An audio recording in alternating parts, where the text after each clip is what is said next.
Wannabe. Alright, I'll be honest with you, we're still figuring out exactly what we're going to do with this in the full band context. So as I demonstrate things here, note that we may discover that we need to change some of them, particularly if things are sounding too full from the keyboard, we might scale them back, or if they're not sounding full enough. So as the music trainers put things together, they may direct you slightly differently than what you see here. That said, there are three elements that you'll be playing on the keyboard. One is the bass, one is a synth, and one is hand claps. The hand claps are easy, they're just the top key. So I've indicated in notes where that happens. The bass is also pretty easy. It runs from the bottom key up to, I think, this E. Yep, the next one's the synth. So notice that the bass has a portamento effect built in, which means now that I've hit that E, when I hit this C, you're going to hear it gliss down to that C. So that'll kind of that'll give us an effect at a particular point. As you listen for the bass parts, particularly in the verses, in the choruses we're just going to try holding some sustained stuff, but that might be something we cut if it adds too much. Anyway, it gets a little confusing as you're listening to the recording because the kick pattern can kind of throw you off. It's really just simple quarter notes. I was just walking home, had my headphones on.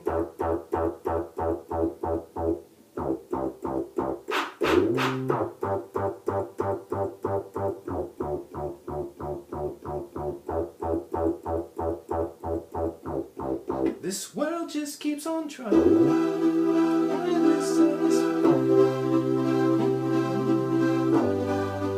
They don't even know that my identity is more than what they see.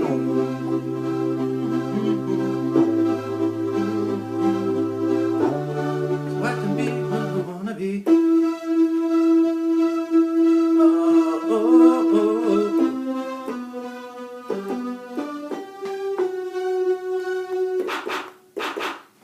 And that's a verse through chorus. Let me just look at my notes to make sure that I didn't miss anything.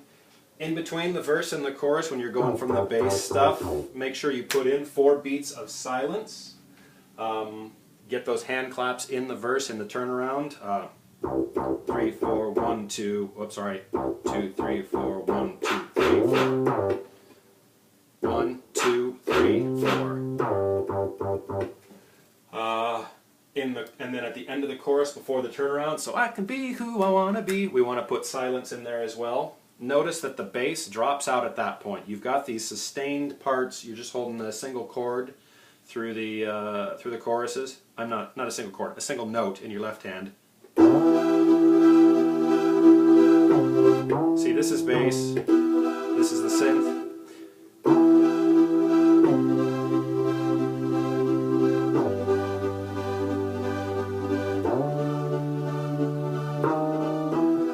Started in this inversion for the first chorus. For later choruses, we can come up here or even up here. We've got the range depending on what sounds good in the full band context.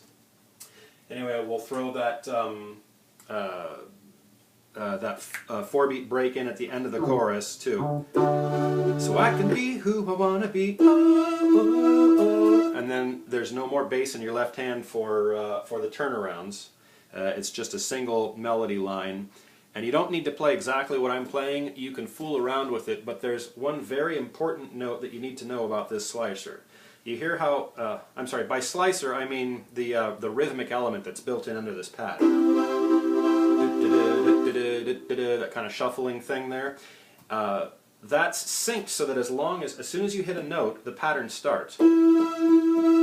But as soon as you let off of a note, the pattern stops, and you can re-trigger it out of time with the rest of the band. So if you're...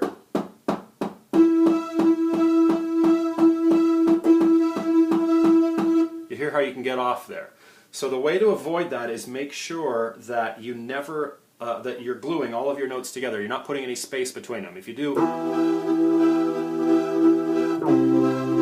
it'll re-trigger. But if you glue it together and you can use the pedal...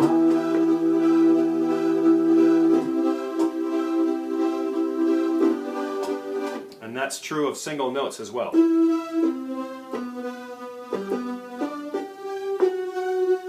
As long as it's a single legato line that's not broken, you should be okay. But if you lift up and re-trigger, now the accent is going to be off. Okay? Hopefully that's enough explaining on that. If you find while you're playing this song that the rhythm is off, you need to re-trigger either on beat 1 or beat 3 because it's a half note pattern. The pattern lasts for a half note. So if I'm off 3, just pause and wait for the downbeat of a measure or beat 3 in a measure. Other two sections, the instrumental, we're going to do something different for the instrumental of this than is on the recording. We're going more for show than the stripped down thing. So the two guitarists on the team are going to trade solos, and your role is going to be to glue it together. I'm not exactly sure what glue is going to sound the best, so my suggestions are to either hold these two keys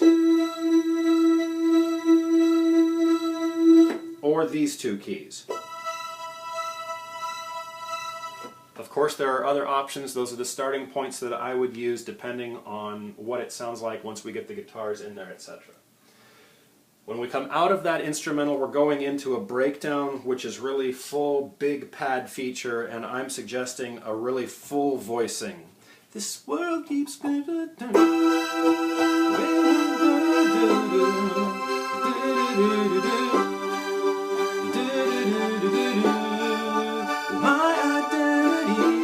Etc. So I'm doing the octave with a fifth in my left hand and just a full voicing in my right. If the music trainers decide that that's too high and bright, we could bring it down. My fear is that won't provide enough contrast to earlier verses, but it might. Then we're going into a turnaround. We're doing it, whereas our turnarounds before, we've just done this single note. It might be best to keep full voicing through these turnarounds.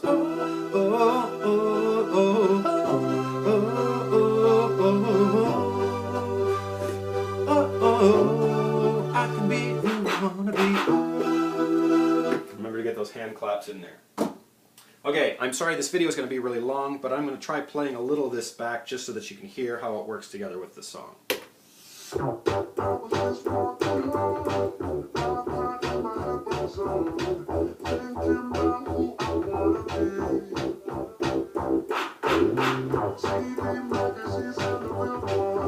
That line will be covered by the guitar.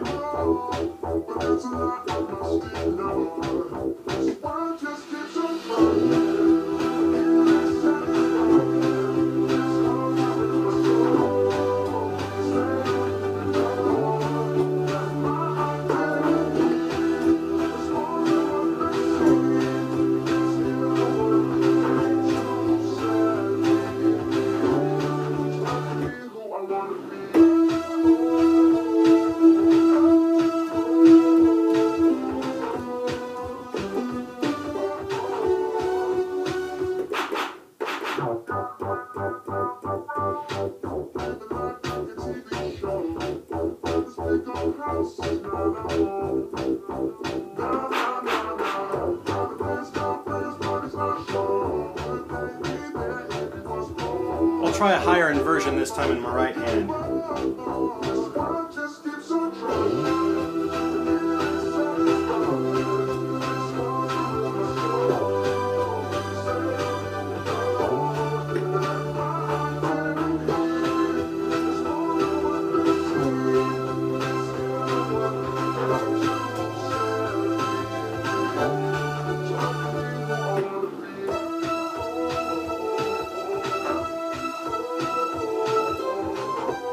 We'll have 6 sets of claps here.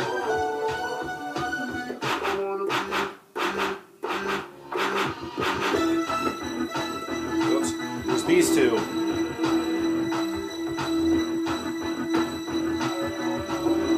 Here's my alternate suggested voicing.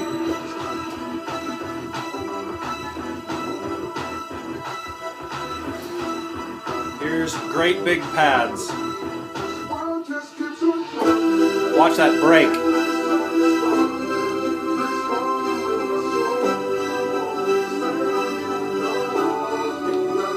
Try a different one.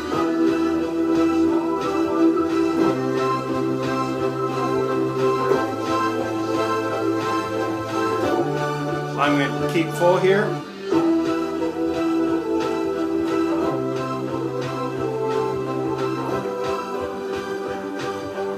Double claps.